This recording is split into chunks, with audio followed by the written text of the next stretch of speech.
Well, Mr. President, you and I, as we sat on the Rules Committee, saw the debate on this bill, the bill that the sponsors call the For the People Act. I really think it more accurately could be called the For the Politician Act. S1, marked up in the Rules Committee last month, at a markup that I certainly raised a number of concerns about the bill, and others did too. It's more than 800 pages. It contains policies relating to election administration, to campaign finance, to redistricting, and much more. Now, the truth is, we don't know what bill will come to the floor because this bill couldn't get out of committee. And apparently, we're going to not use the committee process, but in fact, we'll bring a different bill to the floor that nobody has seen yet. But this bill seems to get bigger over time, not smaller over time. It includes the overwhelmingly bad idea that Congress should impose a federal takeover of elections and force a one-size-fits-all approach on the more than 10,000 voting jurisdictions in the country. There are very few things that you can develop a formula that works just right in 10,000 places. In fact, in our states and in the District of Columbia, we have a pretty significant problem coming up with 51 different structures that work for everywhere in every jurisdiction that's impacted by that. This bill also has some deadlines that are so short that if it became law, it would create chaos in next year's elections and make the election process less trusted, not more trusted. We should be focusing on federal laws and state laws that make it easier to vote and harder to cheat. I think this bill makes it easier to cheat and harder to figure out whether anybody cheated or not. S1 undermines the popular state voter identification laws. A majority of our states now require some kind of identification, and an overwhelming number of voters believe that voter identification at the polls is a good thing. This bill allows operatives, political operatives, to fan out across a community and collect an unlimited number of ballots. In fact, it says states can't even stop that process of ballot harvesting. Those ballot harvesters can collect ballots from you. They can collect ballots from your neighbors, from vulnerable voters like people in nursing homes, and frankly, who knows if they turn them in or not?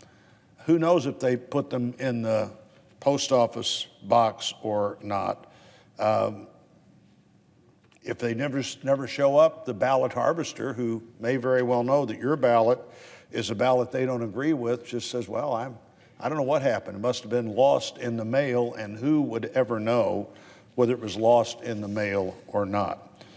In addition to undermining voter identification laws and making it possible for complete strangers to take your ballot, S1 disrupts states' long-made efforts to maintain an accurate list of eligible voters.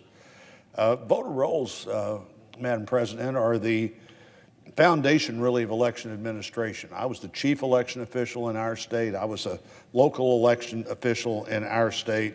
Accurate list of who can vote that people can look at before the election, during the election, and after the election create great confidence in the process.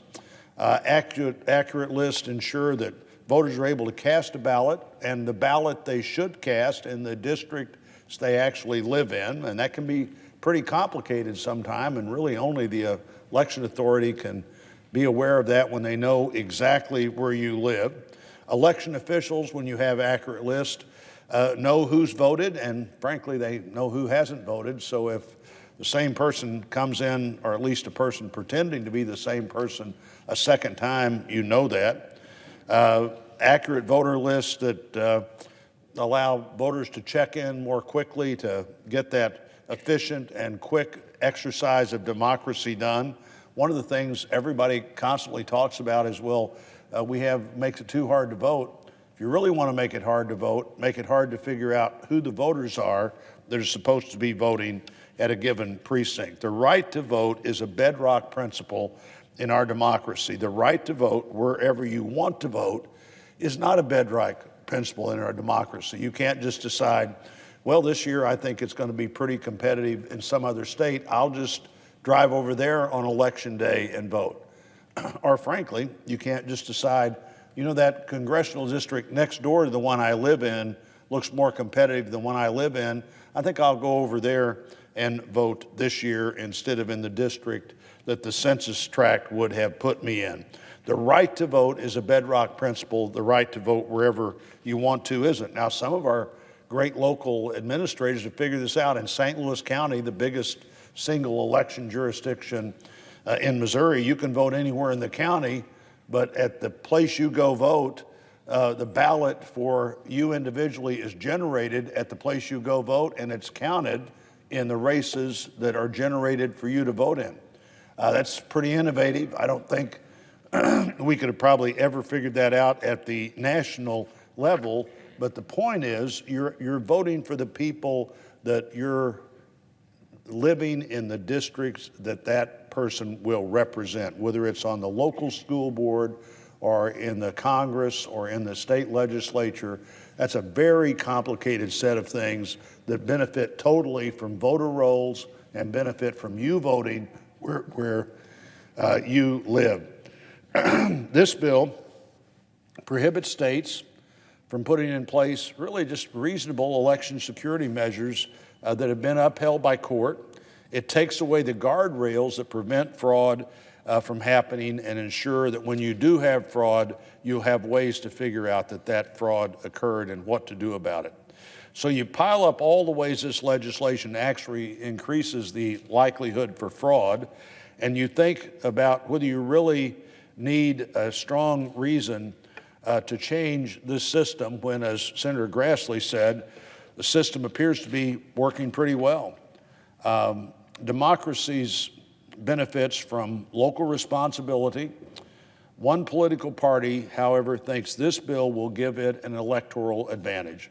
And they have thought that for about 20 years. This is the compilation of 20 years of Democrats in the Congress thinking, what could we do to change the election law that would be helpful for us? And that's where we are in this legislation. It was written by one party alone.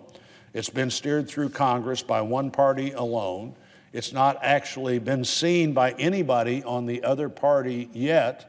And the majority leader says this bill that probably is still going to be about 800 pages will come to the floor next week. Both chambers of the Congress, there have been bipartisan opposition to the bill and no bipartisan support of this bill.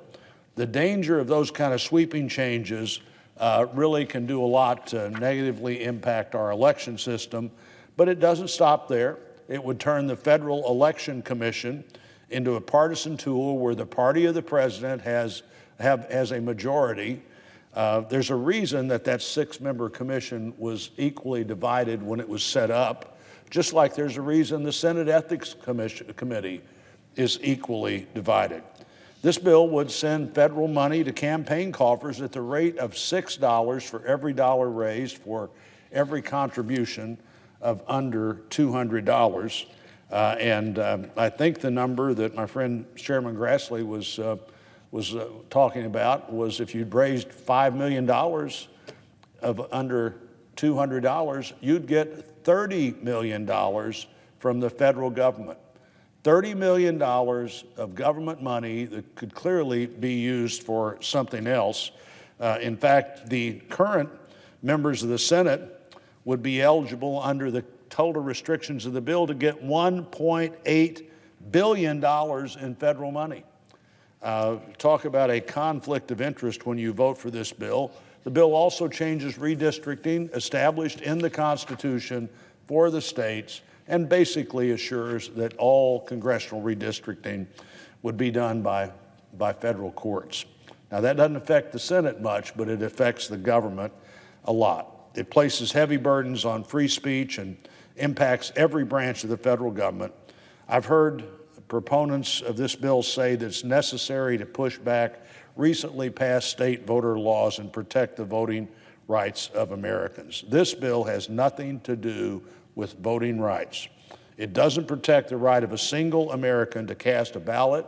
It doesn't bring new people into the system, as the constitutional amendment did on women and other people who've been added, people who've been held in a terrible way in slavery, people who had been prevented from voting because of their sex or race, people who were prevented because of age at one time. This bill does nothing about that. This is a federal takeover of elections. It should be rejected by the Senate. I believe it will be rejected by the Senate. We look forward to seeing the other side defend this bill next week.